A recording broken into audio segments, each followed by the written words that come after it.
Merhaba arkadaşlar, ben Batuhan. Bugün sizlerle birlikte Google Search Console'a gelen yeni özellikten, herkese açılan bu sosyal medya bağlama özelliğinden bahsediyor olacağım. Artık Google Search Console üzerinde sosyal medyalarımızı birer mülk olarak projemize bağlayabiliyoruz ve bu sayede sosyal medya bağlantılarımızın Google organik aramalarında ne kadar tıklama aldığını, ne kadar gösterildiğini takip edebiliyor olacağız. İlk önce bunun nasıl yapıldığına bakalım. Şimdi bir mülküm içerisindeyim. Google Search Console'da kendi sitem içerisindeyim. Buraya gelip mülk ekle dediğimde web sitesi ekle veya sosyal medya seçenekleri çıkmakta. Instagram'a tıkladığımda beni gördüğünüz gibi yönlendirme ekranına atıyor olacak. Buradan kabul et ve devam et diyor.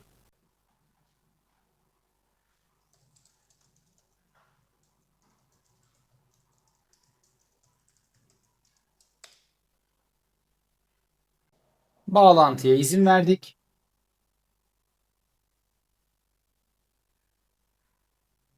Gördüğünüz gibi bağlantı tamamlandı. Aynı Search Console'a bir web sitesi eklerken kod eklememiz gerektiği gibi burada sadece izin veriyoruz. Arkadaşlar ve mülk bağlantımız gerçekleşiyor.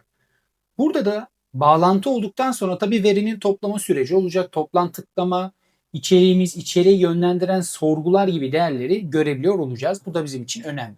Neden önemli olduğunu zaten daha sonra detaylarıyla da aktarıyor olacağım. Twitter'ımızı da yetki vererek bağladık. Burada da gördüğünüz gibi 48 saat içerisinde verilerimiz gelecek. Şimdi son olarak YouTube'a ekleyelim. YouTube'a gidiyoruz. YouTube'da Gmail bazlı yetki sahibi olduğunuzda ve aynı Gmail ile konsola girdiğinizde zaten direkt karşınıza çıkıyor olacak.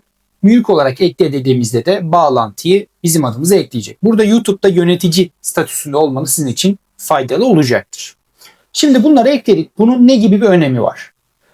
Artık web sitelerinin AI Overview'dan ve yapay zeka gelişmelerinden dolayı tıklama kayıpları çok fazla artmaya başladı. Özellikle informational sorgularda, yani ne, nasıl yapılır, nedir gibi bir bilgi odaklı sorularda web sitelerinin kliğini yapay zekalar devraldı. Ancak bu yapay zekaların devraldığı durumda sosyal medyaların önemi daha fazla arttı. Çünkü AI Overview özellikle YouTube, Twitter, Instagram Reels gibi yerlerden çok fazla içerik çekiyor. TikTok da buna dahil. Ve bu sosyal medya paylaşımları direkt link olarak Search üzerinde de, Search'te de kendisine yer bulabiliyor. Yani aslında markanızı organikte temsil etmenin bir web sitesi kadar önemli bir yolu haline geldi. Zaten her zaman söylediğimiz bir konu. Sosyal medyalar çok önemlidir, kullanmamız gerekiyor. Hem ek bir trafik kaynağı yaratmak adına hem de kendimize güçlü bir entity oluşturmak adına biz çok fazla önem veriyorduk. Bu sefer de yapacağımız o çalışmalar, organik görünürlük çalışmalarını eğer bu platformlar üzerinden yürütüyorsak artık takip etmemiz daha kolay olacak ve Google bunların takip edilebilmesini bizlere imkanlı hale getirerek aslında web sitelerin o klik kayıplarını biraz olsun tolere etmeye çalışıyor arkadaşlar.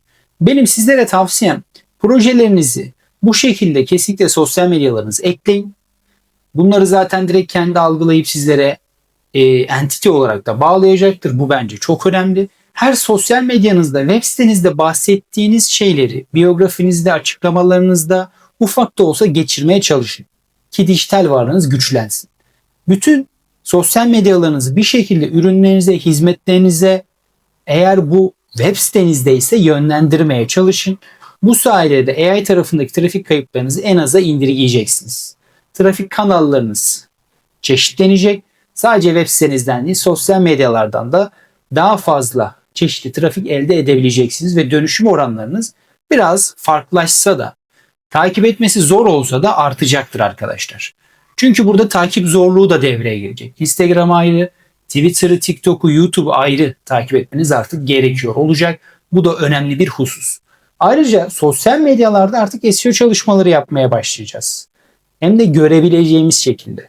Sosyal medyalarda eskiden neler önemliydi, ne kadar erişimim oldu, ne kadar beğeni, yorum, bunları elde ettim, takipçi kazandım sorularımız varken artık sosyal medya postun Google'a çıkmış mı? Trafik almış mı? Tıklama almış mı? Hangi kelimeden almış gibi soruları cevaplamaya başlıyor olacağız. Bu soruların peşinden koşuyor olacağız. Bu da bizim için önemli bir detay.